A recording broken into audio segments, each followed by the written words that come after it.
Hello friends, कैसे हैं। महाराज की जय हो के रिव्यू में आप बहुत कुछ देखेंगे। आप देखेंगे कि संजय जो है हर बार कुछ ना कुछ नया करता है।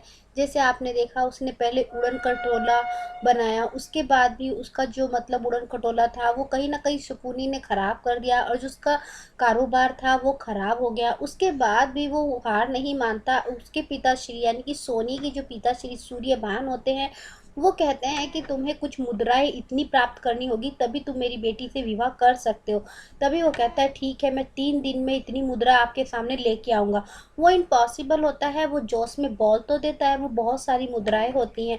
उधर हस्तिनापुर में दिखाते हैं कि एक चाइनीज आता है और एक कुछ मतलब समझौता करने के लिए वो धसराज के सामने आता है। उधर धसराज जो है वो नहाने वहाने में व्यस्त होते हैं, तो रानी जो है यानी कि गंधारी उनका स्वागत करती है। तो उनके साथ उनकी पत्नी भी आती है और उनकी पुत्री भी आती है। उसे देखकर जो सुकुनी होता है वो बहुत ज़्यादा खुश हो जाता है। उसके दिल में घंटियां सी बजने लगती है चाइनीज़ की बेटी को देखकर।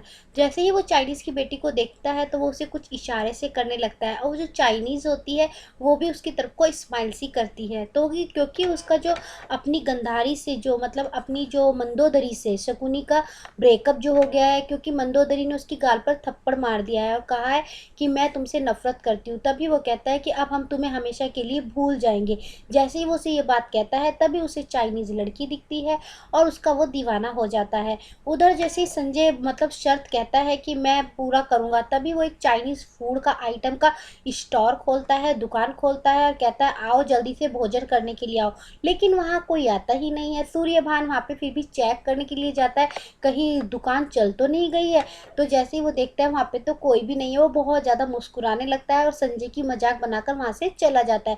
जैसे ही थोड़ी देर बाद देखता है तो वहाँ पे बहुत ज़्यादा भीड़ हो जाती है खाने के लिए। सब लोग बहुत ज़्यादा खाने को पसंद करते हैं। तभी वो कहता है इतनी सारी भीड़ कैसे आ सकती है खाने के लिए। तभी वो उसका सेनापति बताता है खाना फ्री में मिल रहा है, देखिए कितना स्वाद है, आप भी खा के देखिए। वो कहता है हट, हम नहीं खाएंगे इस बदतमीज का खाना। तो जैसे ही वो खाता है वो तो पागल हो जाता है, चाइनीज की चाउमीन जैसे खाता है, कहता है वाह इतना टेस्ट। वो पागलों की तरह से मतलब थोड़ा सा भिखारी सा बन के वहाँ पे जाता है सूर्यभान की मुझे भी दे दो खाना। लेकिन संजय उसे तड़पाता है, कहता है अपने घर के लोग खाना नहीं खाते, ये तो मैं बाहर के लोगों को फ्री में बांट रहा हूँ। उसके बाद उधर दिखाते हैं जैसे ही चाइनीज जो है वो वहाँ पर एक समझौता कहते हैं कि हमारी बेटी से तुम विवाह कर लो। मतलब वो धसराज को कहते हैं। धसराज कहते हैं नहीं, हमारी एक ही पत्नी है और हम विवाह नहीं कर सकते। तभी वो कहता है तुम्हारे पड़ोसी सूर्यभान की तो 4 4 पत्नियां हैं, तो कर लो ना। तभी वो कहता है नहीं, हमारी एक ही काफी है। तभी वहां पे जो गंधार खड़ा हुआ होता है, गंधार मतलब गंधारी का भाई शकुनी, वो कह देता है मैं तुम्हारी बेटी से विवाह करूंगा, क्योंकि उसका तो पहले उस पे दिल आ गया है। तभी वो कहता है ठीक है, हमें ये स्वीकार है। तभी वो जो धृतराज है उसे कहता है कि हाँ, हमारा साला जो है वो तुम्हारी पुत्री से विवाह करेगा और हम इसे मतलब उत्तराधिकारी बना रहे हैं। अगर हमारी मृत्यु हो जाती है तो ये जब तक हमारा पुत्र बड़ा नहीं होगा तब तक यही मतलब हमारा राज्य संभालेगा। ये सुनकर सुकुनी बहुत ज्यादा खुश हो जाता है, उसके मुंह से निकल ही जाता है धृतराज जी आप कब मर रहे हैं। ये सुनकर धृतराज कहते हैं कि हाँ, हम हमें पता है हम कब मरेंगे, जब तुम मरोगे उसके बाद ही हम मरेंगे। ये सुनकर सुकुनी को थोड़ा सा गुस्सा भी आ जाता है। जैसे ही वो वहाँ से चले जाते हैं चाइनीज, तो उसके उनके लिए खाना भिजवाया जाता है। खाना भिजवा के जैसे ही उन्हें भिजवाया जाता है, उनका खाना बिल्कुल उसे खराब लगता है धृतराज का, और कहता है हमारा पेट खराब हो गया है। तभी वो कहते हैं कि अगर तुम्हारा पेट खराब हो गया है तो हमने तो तुम्हारे लिए सबसे अच्छी डिश भिजवाई थी, मतलब सबसे अच्छा स्वादिष्ट भोजन भिजवाया था, रानी ने बनाया था।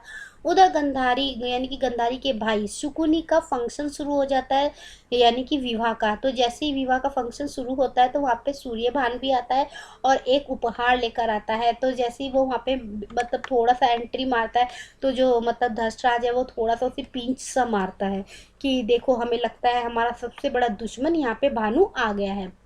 जैसे ही फिर वो अंदर एंट्री हो जाता है तो वो सुकुनी को बधाई देता है। तभी वहाँ पे चाइनीज आते हैं अपनी बेटी को लेकर, तो वो कहते हैं कि ये हमारी बेटी है। तभी वो जो सुकुनी है वो कहता है कि मैंने तो इसकी बेटी को ये समझा था, ये तो इसकी पत्नी है और इसकी बेटी कौन है। तो जैसे ही वो कर्टेन हटाता है उसकी बेटी को देखने के लिए, वो बहुत मोटी सी और दांत उसके वगैरह बहुत ज़्यादा आगे होते हैं, क्योंकि सुकुनी ने तो उसकी पत्नी को उसकी बेटी माना था।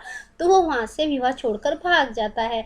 तो जैसे वो विवाह छोड़कर भागता है तो जो चाइनीज़ होते हैं उनसे बहुत तेज गुस्सा आ जाता है और वो कहता है महाराज अब हम आप पर अपनी चाइनीज़ सेना से आप पर वार करवाएंगे क्योंकि तुमने हमारी बेटी का अपमान किया है। तभी वहाँ पे मतलब जो संजय होता है वो वहाँ पे चाइनीज़ फूड लेकर आता है क्योंकि उसे ऑर्डर दिया जाता है सुकुनी की शादी के खाना बनाने के लिए। तो जैसे ही वो उसके माउथ में रखता है चाइनीज़ के, वो बहुत खुश हो जाता है, कहता है ये इस फूड का नाम क्या है? तभी वो कहता है इसका नूडल्स है और ये आपको पसंद है? वो क्या हाँ, क्या तुम हमें ये हमारी पत्नी को ये बनाना सिखाओगे?